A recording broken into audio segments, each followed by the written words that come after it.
Assalamualaikum warahmatullahi wabarakatuh. Alhamdulillahirabbil alamin wassalatu wassalamu ala asrofil anbiya'i wal mursalin sayyidina wa maulana Muhammadin wa ala alihi wa ashabihi ajma'in, amma ba'd. Pertama-tama marilah kita panjatkan puja dan puji syukur kita kehadirat Allah Subhanahu wa taala yang mana telah melimpahkan rahmat dan kasih sayangnya kepada kita semua sehingga pada sampai saat ini kita masih dapat merasakan nikmat iman wal Islam, yang mana dengannya kita dapat menjalankan segala apa yang menjadi perintahnya dan menjauhi apa yang menjadi segala larangannya. Selawat serta salam tak lupa pula kita curahkan kepada junjungan kita baginda Nabi besar Muhammad SAW beserta keluarga, sahabatnya yang telah membawa kita dari zaman kegelapan menuju zaman yang terang benderang ini. Baiklah, perkenalkan, nama saya Muhammad Fahmi Khairuddin dari kelas Perbankan Syariah 4C, perwakilan dari kelompok 2 pembahasan materi tentang ilmu mustalahul hadis, mata kuliah ulumul hadis. Sebelum kita memasuki pembahasan materi tentang pengertian dari ilmu mustalahul hadis, langkah baiknya kita mengetahui apa yang dimaksud dengan hadis. Hadis secara bahasa berarti percakapan atau perkataan.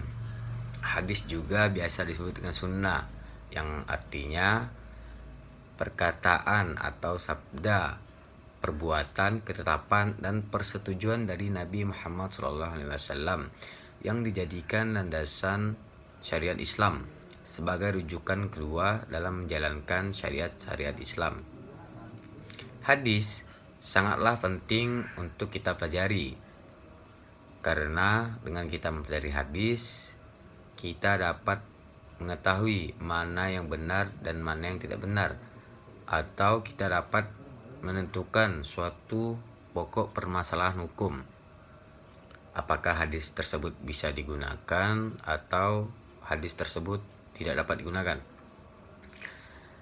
Maka di sini kami akan membahas tentang pengertian dari ilmu mustalah hadis. Ilmu mustalah hadis adalah ilmu yang membahas tentang pokok-pokok kaidah dan ketentuan yang digunakan untuk mengetahui kondisi sanad dan matan hadis dari sisi diterima atau ditolak.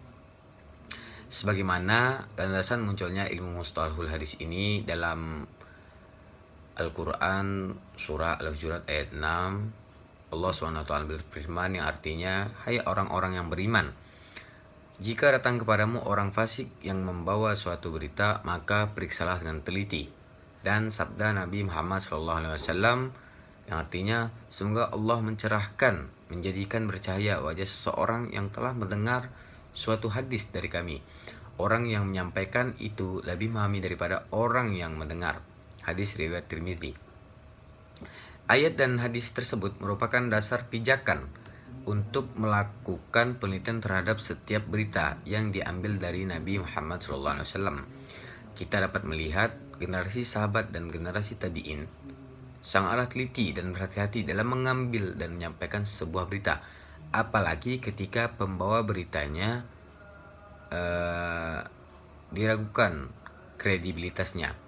Ibnu Sirin rahimahullah pernah berkata, dahulu mereka sahabat tidak mempermasalahkan tentang isnad, sampai munculnya fitnah barulah mereka berkata, sebutkan nama periwayat kalian.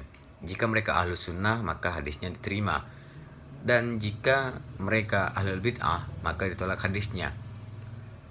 Sedangkan orang yang pertama membukukan ilmu mustalahul hadis ini adalah Syekh Al-Qadhi Abu Muhammad Al-Hasan bin Abdurrahman Ar-Ramah-Hurmuzi pada tahun 360 Hijriah dalam karyanya, yaitu kitab yang diberi nama Al-Muhaddis Al-Fasil Baina Ar-Rawi Wal-Wa'i.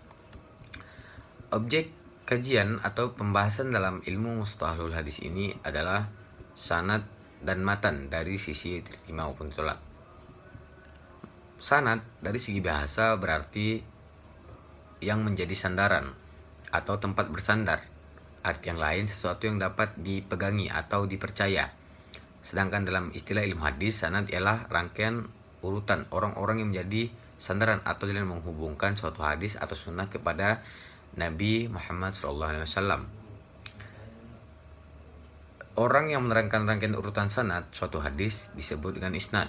Orang yang menerangkan sanad suatu hadis disebut musnid. Sedangkan hadis yang diterangkan dengan menyebutkan sanadnya sehingga sampai kepada Nabi Muhammad SAW disebut dengan musnad. Matan secara bahasa berarti sesuatu yang keras bagian atasnya atau punggung jalan, tanah keras yang tinggi. Matan adalah bersifat komentar dan bukan tambahan-tambahan penjelasan. Bentuk jamaknya adalah mutun dan mitan. Matan secara istilah adalah redaksi hadis yang menjadi unsur pendukung pengertiannya. Dengan kata lain, matan adalah redaksi dari hadis. Inilah contoh yang dinamakan matan hadis. Terkait dengan matan atau redaksi, yang perlu dicermati dalam memahami hadis adalah yang pertama, ujung sanad sebagai sumber redaksi. Apakah berujung pada Nabi Muhammad SAW atau bukan? Yang kedua, matan hadis itu sendiri dalam hubungannya dengan hadis lain yang lebih kuat dengan hadis lain yang lebih kuat sanadnya. Apakah ada yang melemahkan atau yang menguatkan? Dan selanjutnya dengan ayat dalam Al-Quran. Apakah ada yang bertolak belakang atau tidak? Baiklah, sekian materi yang dapat saya sampaikan. Selanjutnya materi kegunaan ilmu mustalah hadis akan dibahas oleh saudara saya Gustomi. Sekian, wassalamualaikum warahmatullahi wabarakatuh. Assalamualaikum warahmatullahi wabarakatuh. Hamdan salatan amma ba'd. Baiklah, dari sini saya Gustomi dari kelompok 2 akan melanjutkan daripada presentasi dari kelompok kami, yaitu tentang ilmu mustalahul hadis. Jadi di sini saya akan melanjutkan pembahasan dari teman saya, yaitu Saudara Fahmi, yaitu tentang apa sih kegunaan dan manfaat daripada kita mempelajari ilmu mustalahul hadis itu. Sebelumnya, yaitu ilmu hadis merupakan sebuah disiplin ilmu yang di dalamnya mempelajari tentang semua hal dan ihwal daripada hadis tersebut, baik sumber hadis itu sendiri maupun kualitas hadis dari segi sanad dan matanya. Jadi dalam ilmu mustalahul hadis di sini kita diajarkan yaitu bagaimana untuk meneliti, bagaimana mengetahui keadaan daripada hadis tersebut, apakah hadis tersebut termasuk daripada hasan, sahih ataupun dhaif. Di sini kita akan diajari. Nah, di sanalah sebab sebenarnya ilmu hadis tersebut yaitu terbagi menjadi 2. Ada yang disebut dengan hadis dirayah, itu ilmu mustalahul hadis, dan ada yang disebut dengan hadis riwayah. Nah, manfaat kita mempelajari daripada ilmu hadis ini yaitu ada beberapa macam. Manfaat mempelajari ilmu hadis dirayah, ada manfaat dan peran penting ilmu hadis dirayah yang lebih kita kenal dengan ilmu mustalahul hadis. Maka beberapa poin ini akan saya jelaskan satu persatu. Yang pertama yaitu untuk mengetahui kualitas hadis. Jadi fungsi dari kita mempelajari daripada mustalahul hadis ini, yang pertama yaitu mengetahui kualitas hadis. Dalam ilmu hadis riwayat, kita akan belajar mengenai berbagai macam hadis yang disepakati oleh para ulama. Hadis mengenai diterima atau ditolaknya hadis tersebut. Ya, tentu saja ini berkaitan dengan kualitas hadis itu sendiri, baik hadis sahih, hadis hasan maupun hadis dhaif. Jadi manfaat yang pertama ini ketika kita mempelajari daripada hadis ilmu mustalahul hadis, itu yang pertama itu untuk mengetahui kualitas hadis. Selanjutnya yaitu untuk mengetahui daripada kualitas sanad dan matan. Dari yang dimana pada suatu hadis itu terdapat sanad dan matan. Biasanya sanad itu adalah daripada orang yang mengeluarkan hadis tersebut. Misalnya an Abi Hurairah, jadi an Abi Hurairah itu disebut sanad, sedangkan matanya adalah isinya hadis itu tersebut. Misalnya innamal a'malu binniyat, sesungguhnya amal sesuai kepada niatnya. Nah, itu yang disebut daripada matan. Nah, di pembelajaran mustalahul hadis kita akan diajarkan untuk mengetahui kualitas sanad dan kualitas matan daripada hadis tersebut. Nah, selanjutnya yang ketiga yaitu manfaat daripada kita mempelajari daripada mustalahul hadis, yaitu mengetahui bagian dan macam-macam hadis. Para ulama ahli hadis telah merumuskan macam-macam hadis yang dilihat dari segi yang berkaitan dengan hadis, baik kualitas matan, kualitas sanadnya, jenis-jenis riwayatnya, dan sirot dalam meriwayatkannya. Semua itu dapat diketahui jika kita mempelajari pada ilmu hadis. Nah, untuk mengetahui semua itu, untuk mengetahui daripada bagian dan macam-macam hadis tersebut, disinilah salah satu fungsi dari kita mempelajari mustalahul hadis tersebut. Nah, karena hal tersebut, untuk mengetahui dan menjaga keutuhan daripada hadis tersebut, diciptakanlah oleh ulama yaitu ilmu hadis ini, yaitu ilmu mustalahul hadis. Yang selanjutnya yaitu adalah untuk mengetahui keadaan para rawi. Para rawi di sini dalam kedudukan hadis, baik itu kedudukan hasan, sahih, dhaif, maka kedudukan seorang perawi di sini benar-benar diperhatikan oleh para ulama muhaddits. Mereka tidak sembarang, artinya ketika mereka mengetahui periwayat si A, maka mereka akan mempelajari sejarahnya.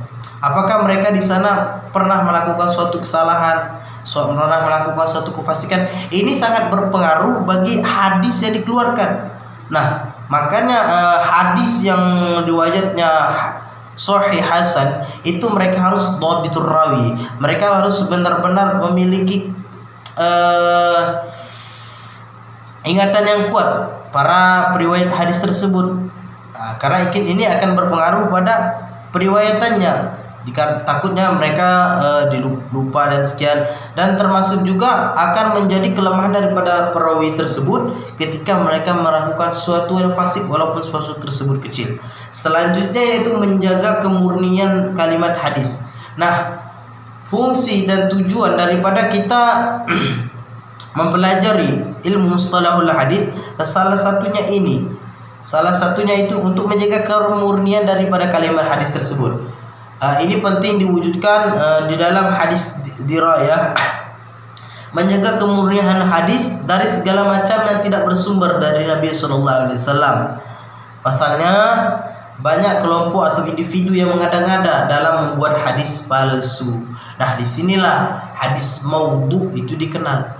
Ketika kita mempelajari ilmu hadis mustalahul hadis, maka kita nanti akan kenal dengan hadis maudhu. Apa itu hadis maudhu? Hadis dhaif itu masih bisa dipakai, akan tetapi itu tidak bisa dipakai. Hadis dhaif itu hanya bisa dipakai untuk amalan.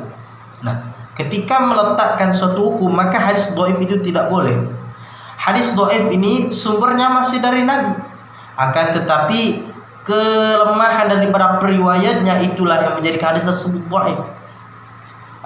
Sedangkan hadis yang di sini yang baik kelompok atau individu yang mengada-ngadakan hadis tersebut, inilah yang disebut hadis maudhu.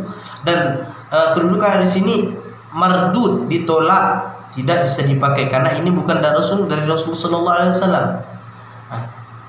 Selanjutnya yaitu untuk mengetahui mana hadis yang diterima dan mana hadis yang ditolak. Ini kembali lagi kepada mencakup semuanya, bahwasanya ketika hadis tersebut baik dari matan, baik dari sanadnya, dari matannya, daripada periwayatnya, jika semua itu telah memenuhi daripada standar-standar daripada baik dari hadis dirayah dan hadis riwayat, maka hadis tersebut bisa dipakai atau termasuk dalam sahih dan hadis hasan dan lain sebagainya. Mungkin sekian yang saya sampaikan. Apabila ada benarnya itu datangnya dari Allah, dan apabila salahnya itu datangnya dari diri saya sendiri. Saya akhiri Akhirul kalam, assalamualaikum warahmatullahi wabarakatuh. Baiklah, selesai sudah pembahasan materi dari kelompok kami tentang ilmu mustalah hadis. Semoga kita dapat mengambil pelajaran dan manfaatnya. Dan apabila terdapat banyak kesalahan atau kekurangan dalam penyebutan kata atau penyebutan nama, kami memohon maaf yang sebesar-besarnya karena kesalahan dan kesilapan datang dari manusia dan kebenaran hanyalah milik Allah Subhanahu wa taala. Kami kelompok 2 pamit undur diri. Wabillahi taufik wal hidayah. Assalamualaikum warahmatullahi wabarakatuh.